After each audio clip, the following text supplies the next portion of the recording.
Welcome to Storytime with Sugar. Today we're reading Tallulah's Solo. Tallulah knew she was an excellent ballet dancer, so she was certain that this year she would be doing a solo in the winter recital. She was sure her little brother Beckett would become an excellent ballet dancer too. She was glad he wanted to learn ballet. She could picture him back straight, arms graceful, dancing behind her with the other kids while she did her perfect solo.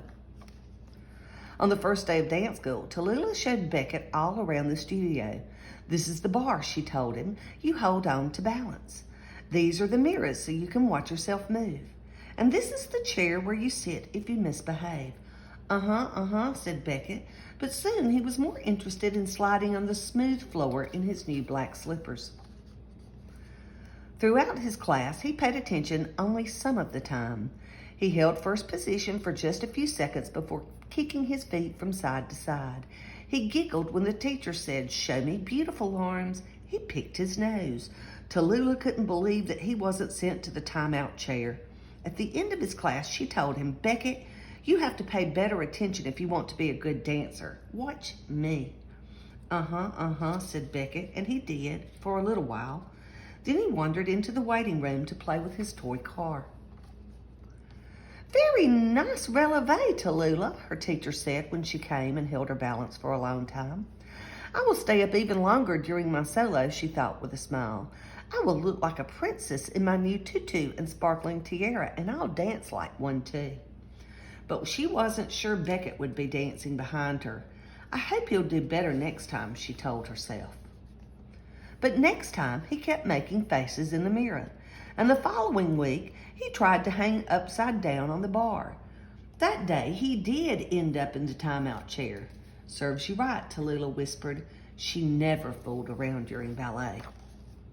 Tallulah concentrated especially hard in her class. "Lovely plie," said her teacher. "The plie I do during my solo will be even lovelier. The audience won't stop applauding. I will have to take 5 bows." Then came the recital audition.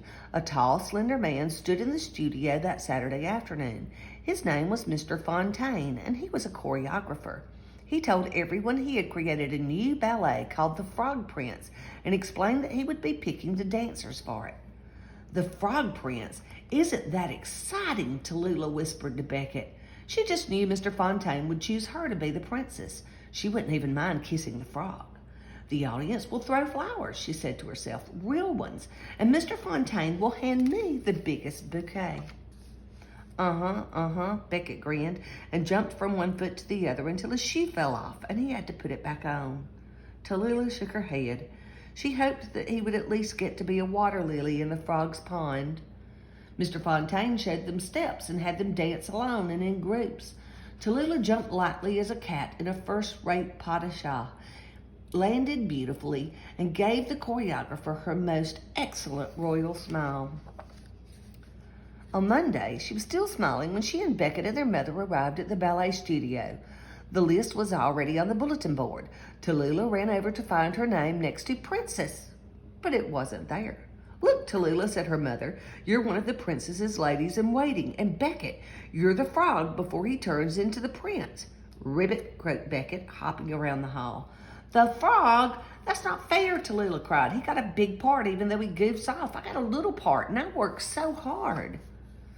She ran into the girls' room and threw down her ballet bag so hard that it banged into the garbage can. "The Frog Prince is a stupid story and Beckett's going to be a stupid frog," she yelled. She stayed in the girls' room until Beckett's class was over. She did not talk to him when her class began. During rehearsals, she did not look at him while he learned the duet with the princess. Mr. Fontaine and their teacher were paying enough attention to him. Before long, the whole audience will pay attention. "Nobody will notice me at all. Nobody will throw a single flower," Tallulah scowled. Then one afternoon, her mother said, "I think Beckett could use your help." Tallulah sniffed. "Frogs don't need any help." "Our frog does," her mother replied.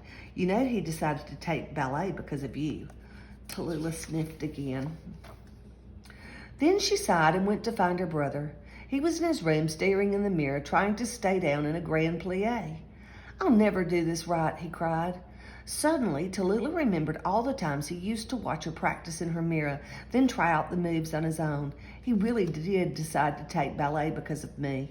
Standing as straight as their teacher, she said firmly, "Yes, you will. Now watch me." This time, Beckett paid close attention. She showed him how to do his other steps as well. By the recital, Tallulah was the most graceful of the ladies in waiting, and Beckett had become a pretty good frog. Mr. Fontaine told him what an excellent job he'd done. "It's because Tallulah helped me," Beckett explained. "I see," said the choreographer. "I'll remember that." And he did. That spring, when he returned to choreograph the year-end recital, he picked Tallulah and Beckett to star in his latest ballet, Hansel and Gretel. In the grand finale, Tallulah, flashing her best big sister smile, rescued her brother from the wicked witch. And as they spun around the stage, the audience applauded their perfect duet.